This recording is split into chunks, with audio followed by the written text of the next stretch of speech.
Existe un hombre que vivió con la misma intensidad con la que hundía su pincel en la pintura más oscura y su espada en las carnes de sus enemigos.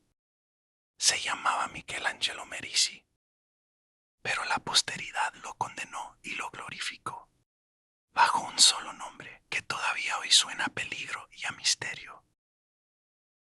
Caravaggio, para entender a este sujeto primero, debemos entender que estamos frente a la contradicción humana más absoluta, jamás registrada.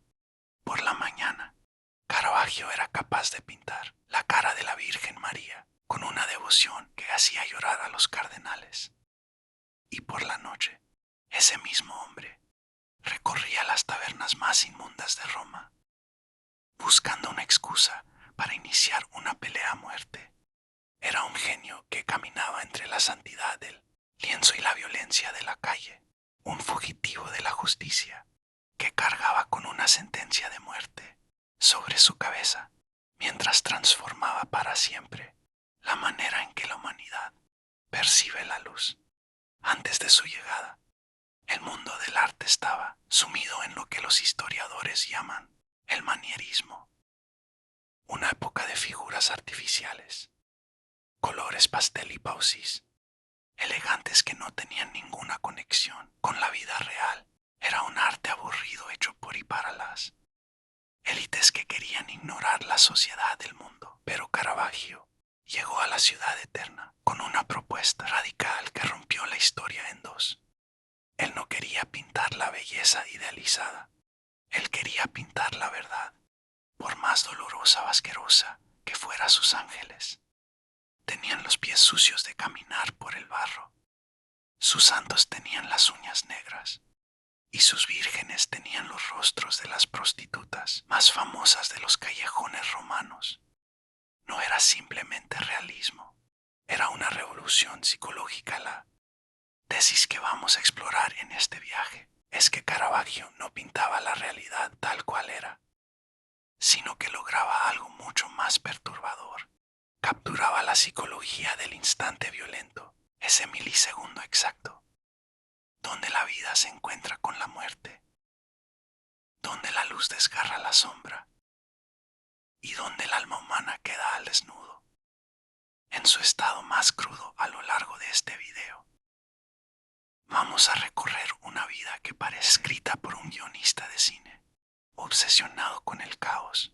Vamos a ver cómo huérfano de Milán que sobrevivió a la peste negra terminó convirtiéndose en el artista más cotizado de la cristiandad, solo para arruinarlo todo en un partido de tenis que terminó con un cadáver en el suelo y una huida desesperada.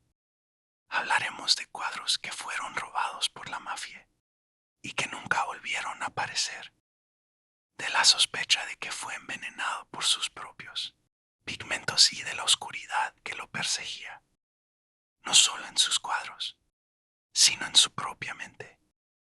Caravaggio nos enseñó que para encontrar la luz más pura, primero hay que estar dispuesto a descender a las tinieblas más profundas. Prepárense para conocer la historia del primer artista moderno, del asesino que pintaba como un dios y del hombre que, buscando el perdón, terminó encontrando la inmortalidad en el reflejo de una cabeza decapitada. Este es el relato de Michelangelo Merisi, el artista que nos obligó a mirar a la oscuridad a los ojos y no pestañear. Antes de que te acomodes, tómate un momento para darle un buen like al video y suscribirte. Y cuéntame en los comentarios desde dónde nos estás escuchando y qué hora es para ti. Siempre es fascinante ver quién se une a nosotros desde todas partes del mundo. Soy el historiador nocturno y mi objetivo es que este relato te sumerja en una experiencia única mientras concilias el buen sueño. Para comprender la magnitud de la tormenta que fue la vida de Caravaggio, es obligatorio viajar al año 1 de 57-1, en una Italia fragmentada y bajo el dominio español. El hombre que el mundo conocería simplemente como Caravaggio nació bajo el nombre de Michelangelo Merisi A diferencia de lo que mucha gente cree, debido a la brutalidad de su vida posterior, Michelangelo no nació en la miseria absoluta de un callejón. Su familia, los Medici, tenían una posición que hoy podríamos considerar de clase media trabajadora, con conexiones muy interesantes en las altas esferas del poder.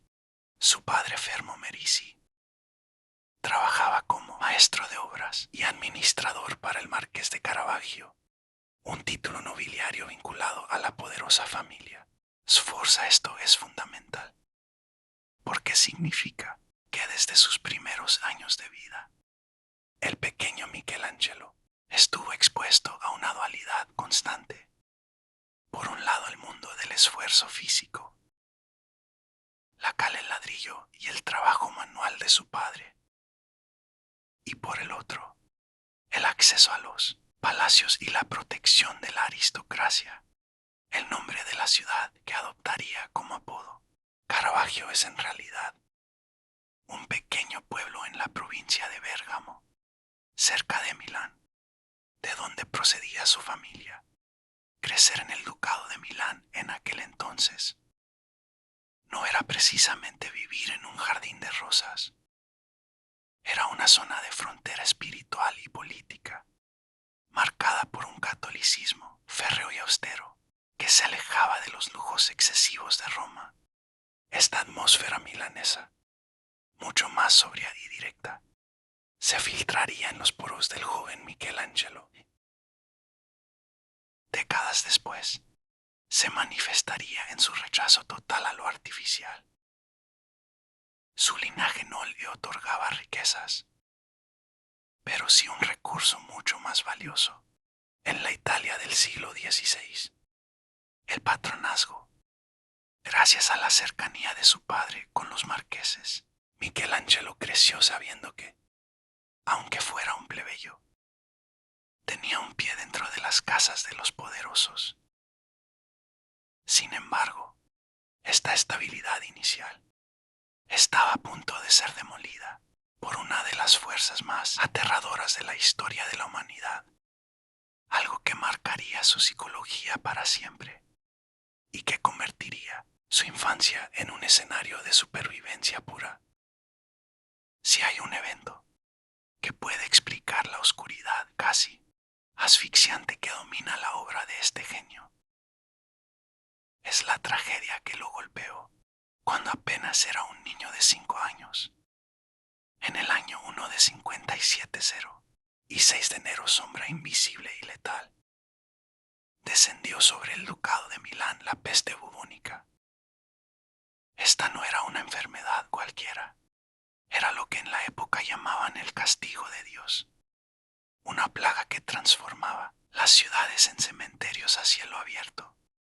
Milán fue devastada y la familia Medici, en un intento desesperado por sobrevivir, huyó de la ciudad para refugiarse en el pueblo de Caravaggio, pensando que el aire del campo los mantendría a salvo. Pero la muerte ya viajaba con ellos, en un lapso de tiempo brutalmente corto, casi como si fuera una escena de una de sus futuras pinturas donde la oscuridad lo devora todo. El pequeño Michelangelo vio cómo su mundo se desmoronaba en una sola semana de octubre de 1 de 57-7. La peste se llevó a su padre, Fermo Medici, y a sus abuelos. Imaginen por un segundo el impacto psicológico en un niño que ve cómo los pilares de su existencia desaparecen de forma violenta y rápida, dejando a su madre sola con varios hijos. En medio de un clima de paranoia colectiva, esta pérdida masiva de figuras masculinas y de autoridad no es un detalle menor, es la raíz de su carácter errático, de esa rabia constante contra el mundo y de su incapacidad para aceptar las reglas de la sociedad. La muerte no era para él un concepto abstracto o poético, era algo que olía, que se sentía en la piel y que se veía en los cuerpos apilados en las carretas. Por eso, años más tarde, cuando Caravaggio pintaba la muerte de un santo o el cadáver de una virgen, No buscaba una belleza idealizada. Él recordaba el color real de la carne. Cuando la vida se escapa, el peso muerto de los brazos y la palidez de los rostros que vio en su infancia. Esta convivencia temprana con el horror le quitó el miedo a lo feo y a lo macabro, otorgándole una honestidad visual que ningún otro artista de su tiempo podía siquiera imaginar. Michelangelo no aprendió sobre la brevedad de la vida en los libros. La aprendió viendo cómo la peste borraba su apellido de la faz de la tierra en cuestión de días, a la edad de 13 años, cuando la mayoría de los jóvenes apenas están descubriendo su lugar en el mundo. Michelangelo Merisi ya estaba firmando un contrato que sellaría su destino. En abril de uno de 58-4, su madre lo llevó de regreso a la bulliciosa Milán para entrar como aprendiz en el taller de Simón Petersano. Este no era un maestro cualquiera. Petersano se jactaba en sus firmas de ser alumno de Tiziano, el gran gigante de la escuela veneciana. Sin embargo, lo que Caravaggio absorbió en esos 4 años de formación fue mucho más profundo que la simple técnica de los colores vibrantes del Veneto. Fue en este taller donde se plantaron las semillas de lo que hoy conocemos como el realismo lombardo. Para entender esto, hay que alejarse de la elegancia de Roma y Florencia. En el norte de Italia, en la zona de Lombardía, existía una tradición pictórica que valoraba la observación directa, casi científica, de la naturaleza, mientras que en otros lugares los artistas se perdían en decoraciones excesivas y figuras que parecían dioses griegos. Los pintores lombardos preferían retratar la humildad de los objetos, la textura de las telas y sobre todo, la verdad de la luz. Petersano le enseñó a Michelangelo los fundamentos, pero el joven aprendiz estaba mirando mucho más allá de su maestro. Estaba observando el trabajo de artistas como Lorenzo Lotto Moretto da Bregaglia, tipos que pintaban a personas comunes con una dignidad asombrosa y que usaban sombras profundas para crear volumen. Durante estos años de aprendizaje, Caravaggio no solo aprendió a mezclar pigmentos o a preparar lienzos, aprendió a ver. En el taller de Petersano, el joven rebelde descubrió que un trozo de pan, una jarra de barro o la piel arrugada de un anciano tenían tanta importancia artística como el rostro de un ángel. Esta formación técnica en Milán fue el laboratorio donde se cocinó su estilo futuro. Aquí entendió que la luz no era solo algo que servía para ver las cosas, sino una herramienta dramática que podía ocultar o revelar la verdad. Es fascinante pensar en este adolescente, ya cargado con el trauma de la peste y un carácter explosivo, perfeccionando su pulso mientras absorbía una tradición que despreciaba lo artificial. Caravaggio no inventó el realismo de la nada. Él tomó la sobriedad y la honestidad del arte lombardo y las llevó a un extremo tan violento que el mundo entero se vio obligado a prestar atención. Para la mayoría de los pintores de finales del siglo XVI, pintar un frutero o un jarrón con flores era considerado un trabajo menor, casi un ejercicio de calentamiento o una decoración sin importancia en la jerarquía del arte. Lo más importante era la pintura de historia, los temas bíblicos y las grandes hazañas de los dioses. Pero el joven Michelangelo tenía una visión completamente distinta, que iba a sacudir los cimientos de esta escala de valores. Cuando empezó a dedicarse a la naturaleza muerta, no lo hizo para rellenar un hueco en una esquina del lienzo, lo hizo con una obsesión y una precisión que rayaba en lo científico, algo que hoy llamaríamos hiperrealismo botánico. La razón detrás de este enfoque radica en su formación lombarda y en su profunda convicción de que la naturaleza no necesitaba ser corregida.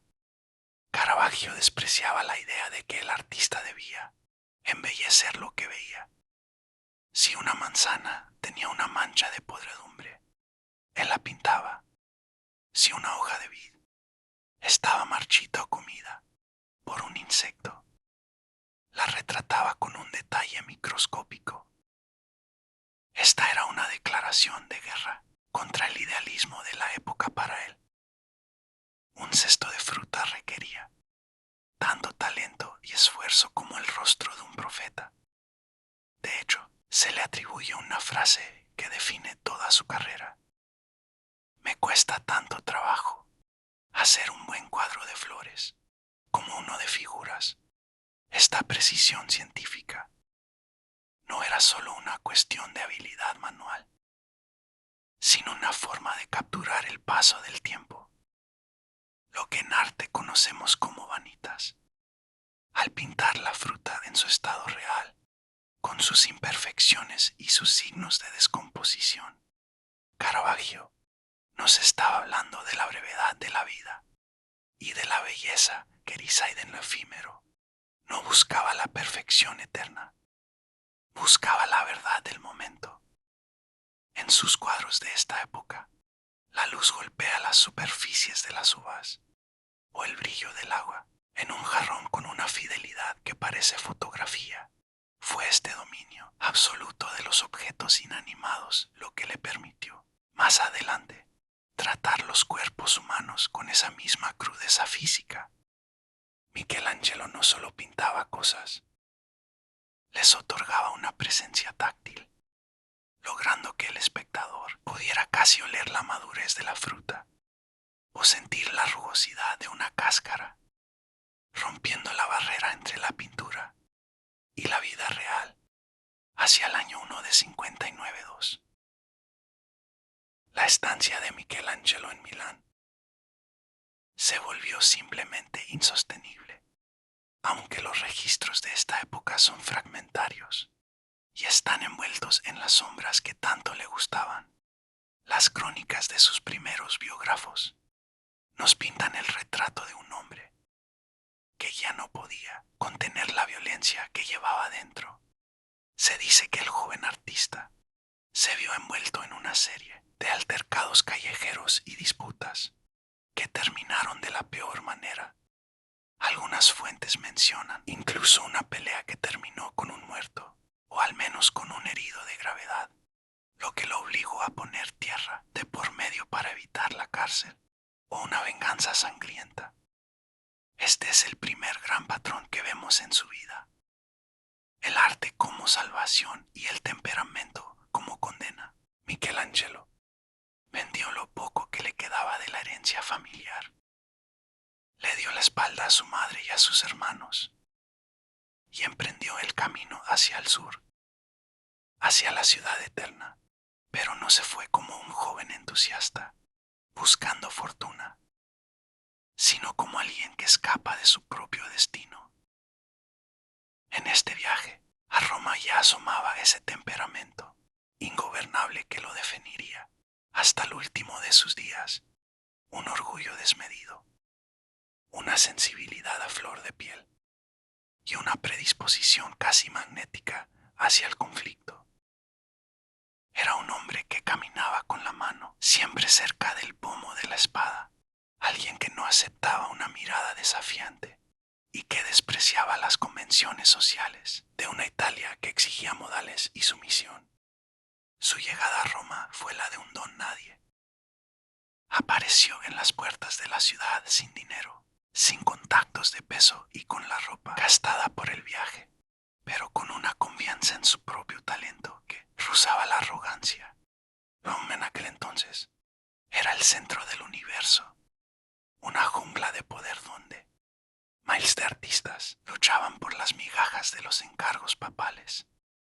Para cualquier otro, este comienzo hubiera sido desalentador, pero para Caravaggio la ciudad era el escenario perfecto para su drama personal. Este primer exilio fue la prueba de que Michelangelo no era un hombre diseñado para la paz o la vida estable. Su genio necesitaba del caos para alimentarse y Roma, con sus contrastes de opulencia y miseria, estaba a punto de conocer al hombre que convertiría sus impulsos más violentos en las obras de arte más sublimes de la historia. Cuando Michelangelo Merisi cruzó las puertas de Roma hacia el año 1 de 59-2, no lo recibió una alfombra roja ni coros celestiales, sino una de las ciudades más brutales, caóticas y fascinantes que el mundo haya conocido jamás. La Roma del final del siglo XVI era un organismo vivo que respiraba a través de una contradicción absoluta. Por un lado, era el centro espiritual del universo, la sede del poder absoluto de la Iglesia, que tras el Concilio de Trento estaba decidida a reconstruirse y mostrarse más majestuosa que nunca. Se estaban levantando palacios que quitaban el aliento. Se abrían avenidas interminables y las cúpulas empezaban a dominar el horizonte, bajo el mandato de papas que querían convertir la ciudad en una nueva Jerusalén de mármol y oro. Pero esa era solo la capa exterior, la cáscara para los peregrinos. Si bajabas la mirada apenas unos metros, te encontrabas con la verdadera Roma que Caravaggio iba a habitar. Un laberinto de callejones oscuros que olían a orina, basura acumulada y humedad del río Tíber. La ciudad era una jungla poblada por una marea humana de buscavidas, cortesanas de lujo, mendigos profesionales, espadachines a sueldo y peregrinos que dormían en los pórticos de las iglesias. No había alumbrado público. Cuando el sol se ponía, el hombre se convertía en un reino de sombras, donde la única ley era la del acero. En este escenario la vida valía muy poco y la muerte acechaba en cada taberna. Era el lugar perfecto para un hombre que cargaba con traumas de infancia y un carácter explosivo. Michelangelo llegó a esta metrópolis sin un centavo en el bolsillo, con el estómago vacío y teniendo que dormir en bancos de iglesias o en los talleres de pintores de segunda categoría que lo explotaban por un plato de sopa. Esta experiencia de hambre real y de miseria callejera fue su segunda gran escuela. Mientras otros artistas se encerraban en los palacios a estudiar las estatuas de mármol de los griegos y romanos para buscar la belleza ideal, Caravaggio estaba en los mercados y en las plazas viendo cómo la luz del sol golpeaba la cara de un cargador de bultos, o cómo la sombra ocultaba el rostro de un asesino en un rincón. Él no necesitaba imaginar cómo se veía la pobreza o el sufrimiento humano para sus futuros cuadros bíblicos. Él estaba viviendo esa pobreza, esa dualidad romana, ese contraste violento entre la riqueza obscena de los cardenales y la desesperación de los desposeídos. Se convirtió en el haz de su obra. Caravaggio entendió que la ciudad eterna era un teatro de luces y sombras, y decidió que su misión no sería pintar el cielo que prometía la iglesia, sino la tierra sangrienta y sucia que pisaban los hombres. Estaba solo, estaba hambriento, y nadie sabía quién era. Pero en medio de ese desorden, el joven Medici estaba empezando a devorar con los ojos el mundo que muy pronto iba a poner a sus pies. Después de vagar por las calles de Roma, sobreviviendo a base de trabajos temporales y mal pagados para pintores de ínfima categoría, la suerte de Michelangelo pareció dar un giro radical. Logró entrar en el taller de Giuseppe Cesari, mejor conocido como el Caballero d'Urbino. Este hombre no era un artista cualquiera, era el pintor estrella de la Roma de finales del siglo XVI, el favorito del Papa Clemente VIII y el encargado de los proyectos decorativos más ambiciosos de la ciudad. Entrar en su taller era, en teoría, haber llegado a la cima, pero para el temperamento de Caravaggio, aquello se convirtió rápidamente en una jaula de oro. D'Arpino, un hombre de negocios, astuto y un artista de un estilo refinado pero convencional, detectó de inmediato el talento sobrenatural de aquel joven, recién llegado del norte. Sin embargo, en lugar de darle grandes encargos de figuras humanas o escenas bíblicas, lo puso a hacer lo que mejor sabía: naturalezas muertas. Durante meses, Caravaggio estuvo confinado a pintar flores y frutas en los bordes de las grandes composiciones del maestro. Imaginen la frustración de un genio que sabía que podía revolucionar el arte, siendo relegado a pintar la decoración secundaria de un artista al que probablemente consideraba mediocre y artificial. Este periodo en el taller del caballero d'Arpino fue fundamental por dos razones. Primero, porque le permitió perfeccionar su técnica hasta niveles de realismo que nadie en Roma había visto antes, haciendo que sus frutas parecieran tener vida propia, con sus texturas, sus brillos y sus defectos. Segundo, porque alimentó su resentimiento contra el sistema artístico oficial mientras d'Arpino pintaba figuras elegantes y estilizadas que seguían las reglas del manierismo. Caravaggio acumulaba ganas de romper con todo eso. El taller era una fábrica de arte, industrializado para la iglesia, y Michelangelo era el operario más brillante. Y al mismo tiempo, el más descontento. La relación terminó estallando, como no podía ser de otra manera, aunque las razones exactas de su salida varían según la fuente. Se dice que una enfermedad y un accidente con un caballo marcaron el final de esta etapa. Caravaggio terminó en el hospital de los pobres, solo y abandonado por su jefe, quien ni siquiera se dignó a visitarlo. Fue en ese momento de máxima vulnerabilidad cuando Michelangelo entendió que si quería triunfar en Roma, no podía ser la sombra de nadie. Tenía que ser el sol, o mejor dicho, la luz que cerce la más absoluta oscuridad. Al salir del hospital, ya no regresó al taller de d'Arpino. Salió decidido a pintar a su manera, aunque eso significara enfrentarse a todo el establishment artístico de la cristianidad. Saliendo de la estructura del taller del caballero d'Arpino, la realidad golpeó a Michelangelo con una crudeza física que casi le cuesta la vida alrededor del año 1 de 59-3.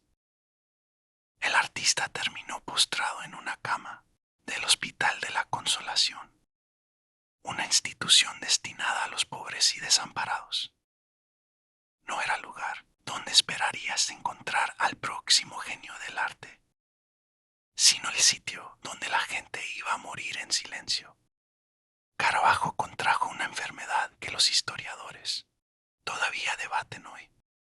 Algunos dicen que fue malaria, otros hablan de una ictericia severa, derivada de problemas hepáticos por su ya incipiente consumo de alcohol, o incluso por el saturnismo, el envenenamiento por el plomo de las pinturas, lo que hace que este momento sea un hito en la historia de la humanidad. Es lo que Michelangelo decidió hacer mientras su cuerpo se recuperaba. En lugar de pintar visiones celestiales o agradecer a Dios con una imagen piadosa, el joven se colocó frente a un espejo y pintó su propio reflejo en el estado más lamentable posible. El resultado fue la obra que hoy conocemos como el Baco. Enfermo, pero olviden la imagen tradicional de Baco, el dios del vino, como un joven lozano y alegre rodeado de ninfas. El Baco de Caravaggio es un autorretrato de la miseria en el cuadro. Vemos a un joven con la piel de un tono amarillento, verdoso casi mortecino, con los labios pálidos y una mirada que destila un cansancio existencial profundo. Sus uñas están sucias y sus dedos aprietan un racimo de uvas, con una languidez que parece indicar que apenas tiene fuerzas para sostenerlo. Este cuadro fue su terapia, pero también su gran manifiesto de guerra contra el arte de su tiempo, al pintarse a sí mismo como un dios enfermo y decadente. Caravaggio estaba destruyendo la tradición de los autorretratos heroicos.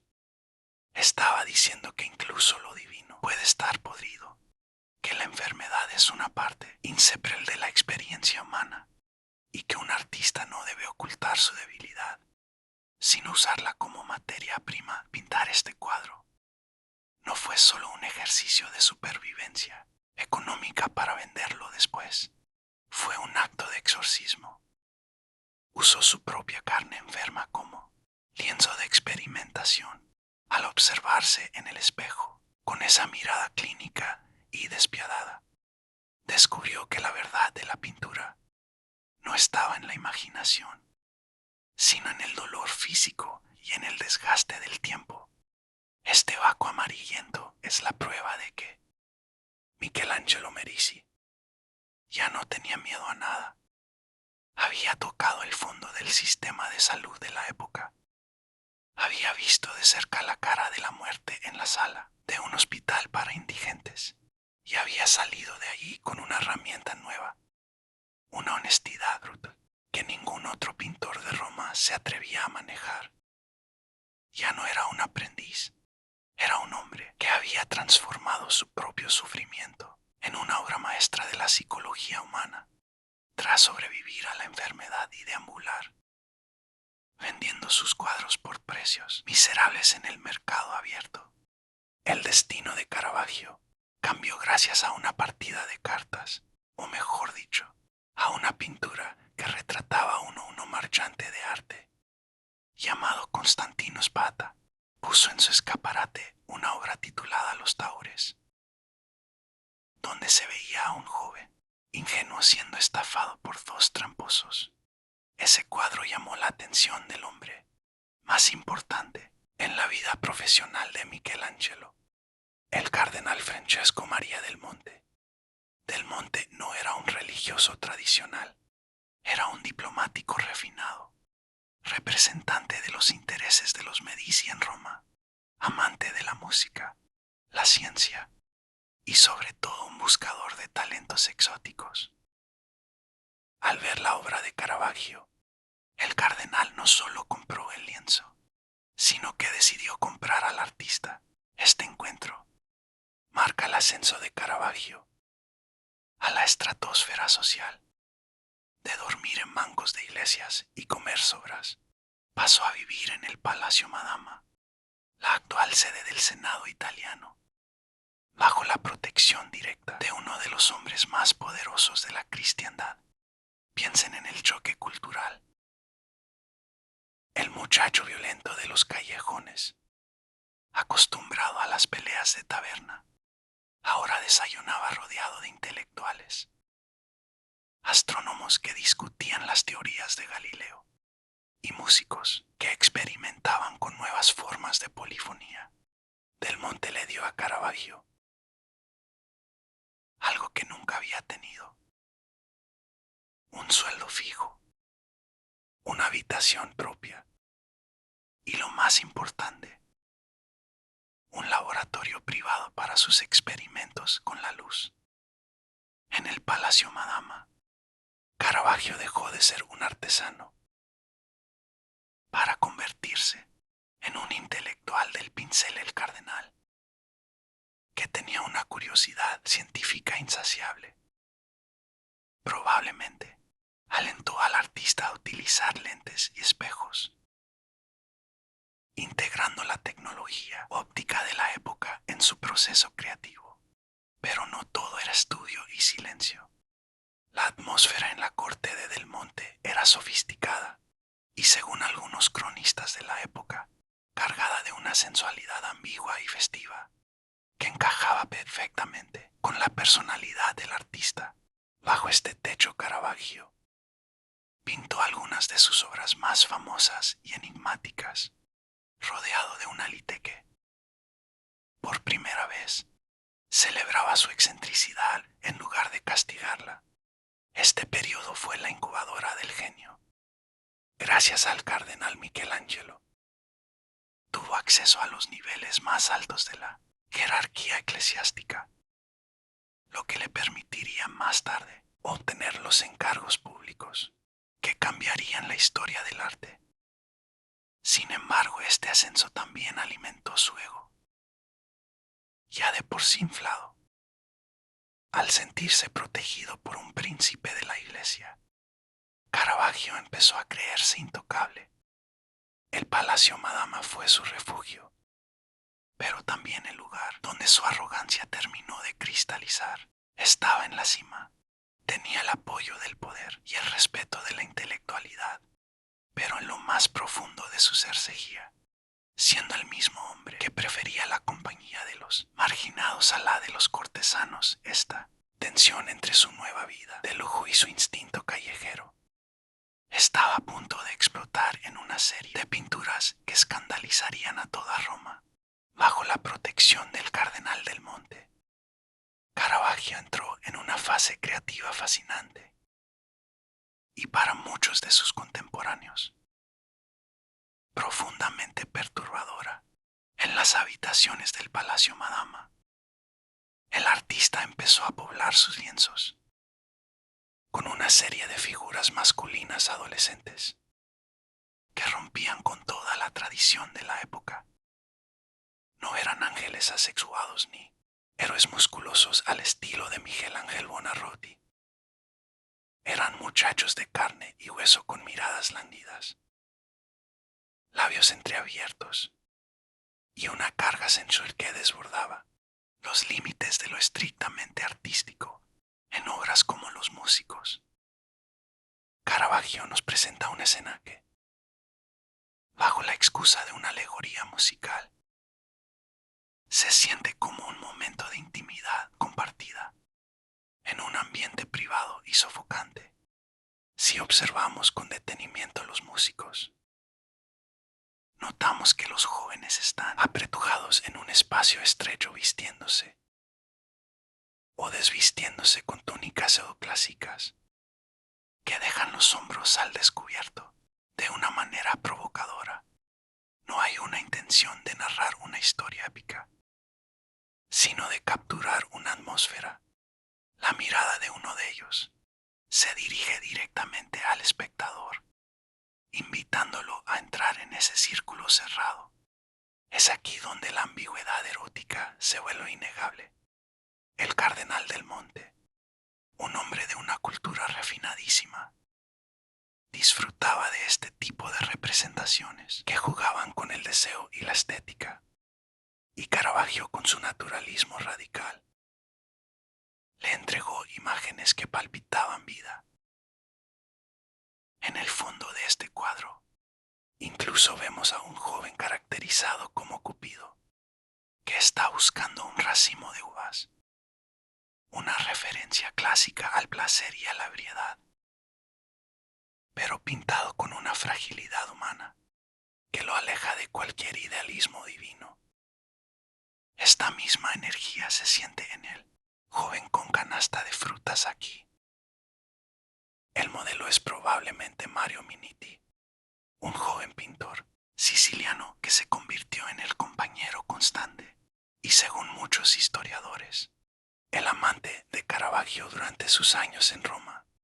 La pintura es un ejercicio de seducción visual.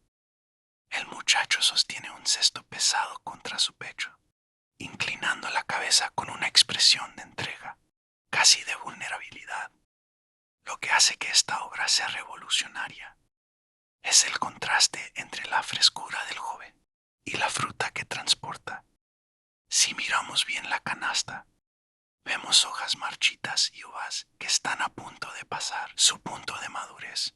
Es una metáfora de la juventud misma, algo hermoso, deseable, pero condenado a la decadencia inmediata. La genialidad de Caravaggio en estos cuadros de muchachos reside en que utilizó el mismo rigor que aplicaba a sus naturalezas muertas para retratar el deseo humano. No intentaba ocultar la atracción bajo capas de simbolismo religioso pesado, la ponía en primer plano a través de la textura de la piel, el brillo de los ojos y la paz de los cuerpos. Esto generó un impacto duradero en la élite romana, que veía en estas obras una forma de arte privada, casi prohibida, que capturaba la belleza de la vida callejera filtrada por el lujo de un palacio Caravaggio. Estaba estableciendo un nuevo lenguaje visual, donde el cuerpo masculino ya no era un templo de perfección moral, sino un objeto de placer y una fuente de interrogantes sobre la identidad y la atracción. Estos cuadros fueron los que terminaron de consolidar su fama como el pintor más original y peligroso de la ciudad. Un hombre que no tenía miedo de cruzar la línea entre lo sagrado y lo profano, con un solo movimiento de su pincel, para entender el terremoto que Caravaggio provocó en el mundo del arte.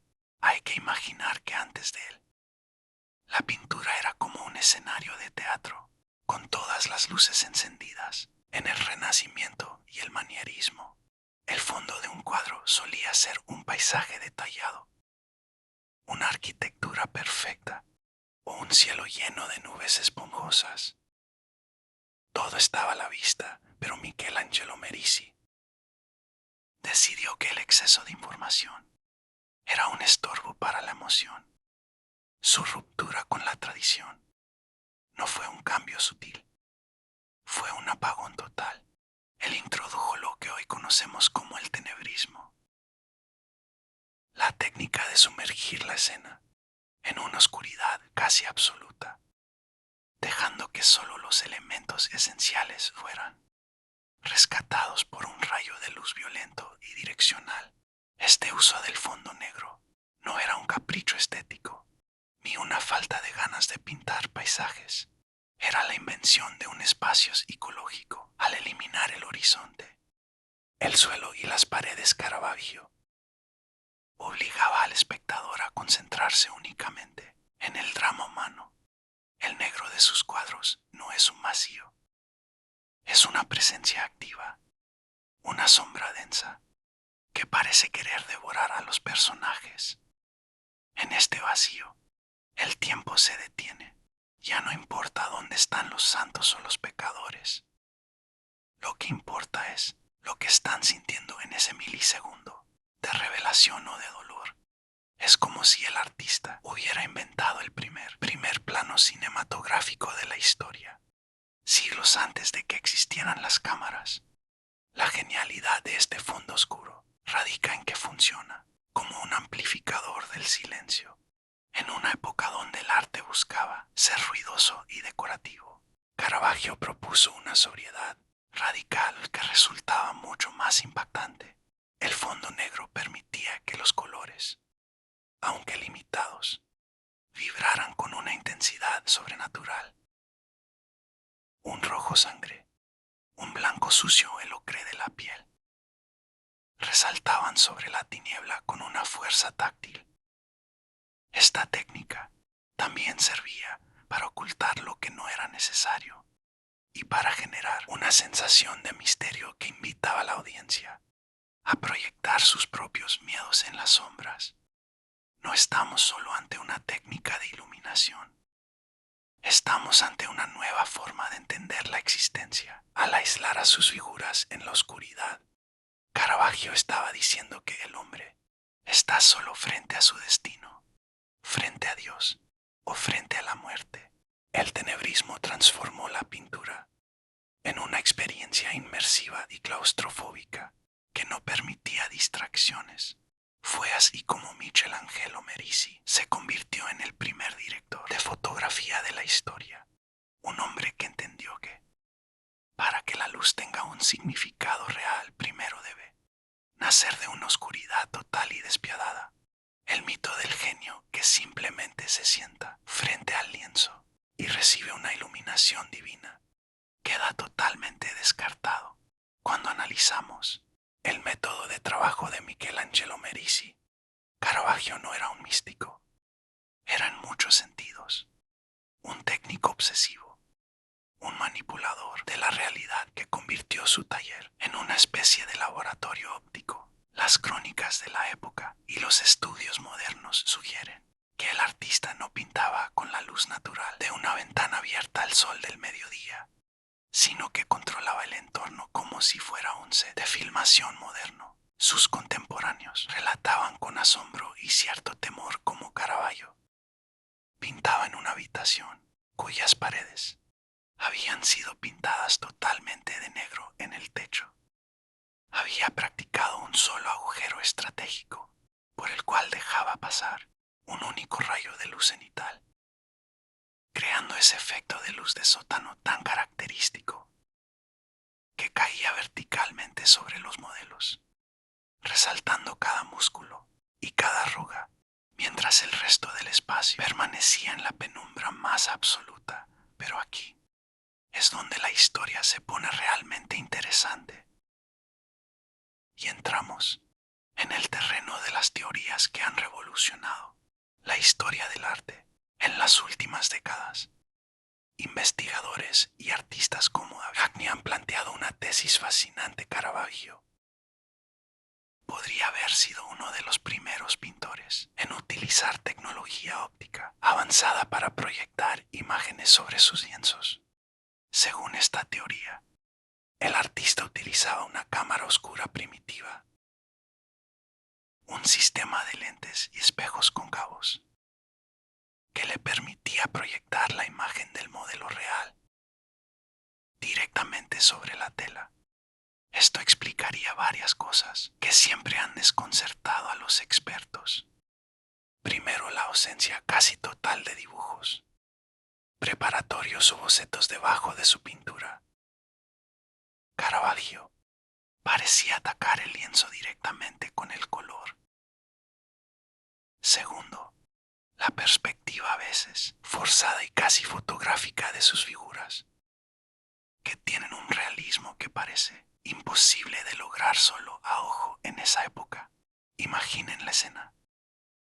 Un cuarto oscuro, un modelo posando bajo un haz de luz violento y un sistema de espejos que proyecta esa figura invertida sobre el lienzo. Michelangelo solo tendría que marcar los puntos clave con unos pocos trazos de pintura blanca o incisiones con el mango del pincel para fijar la composición antes de que el modelo se cansara de mantener la pausa. Esta teoría no le quita mérito a su genio, al contrario, lo posiciona como un pionero de la imagen técnica. El uso de espejos también era constante en su estudio, no solo para hacerse autorretratos como el del Baco, sino para multiplicar los ángulos de visión y entender cómo la luz se comportaba al chocar con diferentes superficies. Esta obsesión por la iluminación artificial y el control óptico es lo que le da a sus cuadros esa cualidad de instante congelado. Al no depender de la luz cambiante del día, Caravaggio podía dictar exactamente qué quería que viéramos y qué debía quedarse sepultado en el olvido de la sombra. El resultado era una imagen de una potencia visual tan agresiva que los espectadores del siglo XVII sentían que podían tocar a los personajes. No era solo pintura, era una captura de la realidad mediada por la tecnología de su tiempo. Un hombre que entendió, siglos antes de la invención del cine, que la clave de la narrativa visual no está en lo que se muestra, sino en cómo se ilumina lo que se quiere destacar. Para la mirada educada de un noble romano del siglo XVII, entrar en una iglesia y ver un cuadro de Caravaggio era lo más parecido a recibir un golpe físico en el estómago. La tradición dictaba que lo sagrado debía ser inalcanzable, perfecto y sobre todo limpio. Los santos debían tener pieles de porcelana y túnicas de seda que jamás habían tocado el suelo. Pero Michelangelo Merisi decidió que el cielo no estaba en las nubes, sino en el barro de los caminos. Su realismo radical no era una falta de técnica, era una declaración política y teológica. Para la santidad solo era digna de crédito si se manifestaba en la carne castigada de los pobres. Cuando observamos cuadros como la crucifixión de San Pedro o la vocación de San Mateo, lo que más salta a la vista no es la aureola de los santos, sino las plantas de los pies de los personajes, que aparecen curtidas, llenas de callos y cubiertas de una costra de mugre negra. Esto no es un detalle menor. Caravaggio sacaba sus modelos directamente de las plazas de Roma. Contrataba cargadores de bultos a mendigos y a jornaleros que pasaban el día caminando descalzos por calles donde corría el agua sucia y los desperdicios. En lugar de pedirles que se lavaran para la sesión, el artista se aseguraba de retratar cada rastro de suciedad bajo las uñas y cada grieta en los talones. Este enfoque tenía un propósito narrativo devastador al pintar a los apóstoles con las manos callosas y las uñas sucias. Caravaggio le estaba recordando a la iglesia que los seguidores originales de Cristo no eran príncipes con mitras de oro, sino pescadores y trabajadores analfabetos. Era una forma de devolverle la fe al pueblo llano, permitiendo que un campesino que entrara a una capilla se viera reflejado en el cuerpo de un santo. Ese santo tiene los pies tan sucios como los míos, podía pensar el fiel. Y en ese momento, la conexión espiritual se volvía total. El realismo de Caravaggio humanizaba lo divino de una manera que resultaba casi insultante para las jerarquías eclesiásticas, quienes a menudo rechazaban sus obras por considerarlas vulgares o indecorosas. Pero el artista no se detenía en la piel. Su obsesión por la verdad física lo llevaba a retratar incluso la vejez, con una honestidad hiriente. Sus ancianos tienen arrugas que parecen surcos de arado, cuellos flácidos y ojos cansados que delatan una vida de sufrimientos. No había filtro ni piedad. Esta estética de lo feo o lo sucio era en realidad una forma superior de belleza para Michelangelo, la belleza de lo auténtico, mientras sus contemporáneos se perdían en idealizaciones que hoy nos parecen vacías. Caravaggio nos dejó un registro documental de la humanidad de su tiempo. Nos enseñó que el dolor tiene textura, que la fe tiene olor a sudor y que la verdadera luz de Dios no brilla sobre el oro moro, sino sobre el hombre que carga con el peso de la tierra en sus pies y el rastro de la lucha en sus manos. Para el año 1 de 59-9, Caravaggio ya era un hombre que generaba susurros en los pasillos de los palacios romanos, pero seguía siendo, esencialmente, un pintor de gabinete, alguien cuya obra se ocultaban en las colecciones privadas de cardenales refinados. Todo eso cambió cuando, gracias a las gestiones de su protector, el cardenal del Monte, recibió el encargo que cualquier artista de la época habría matado por conseguir: la decoración de la capilla Contarelli en la iglesia de San Luis de los Franceses. El reto era monumental. Debía pintar 3 lienzos gigantescos dedicados a la vida de San Mateo.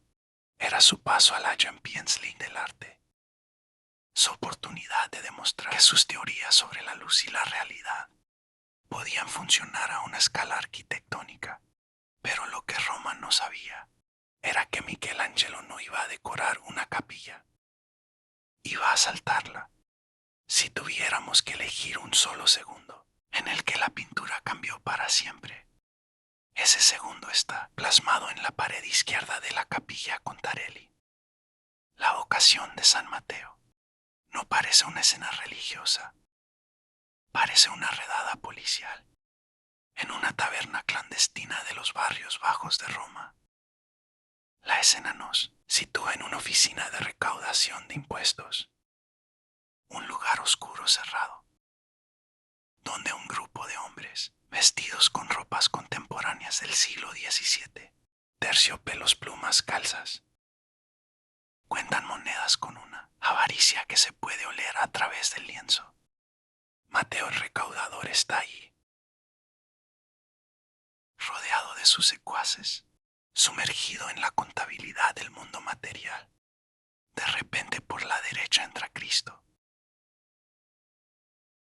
Pero no es el Cristo triunfante de los frescos renacentistas.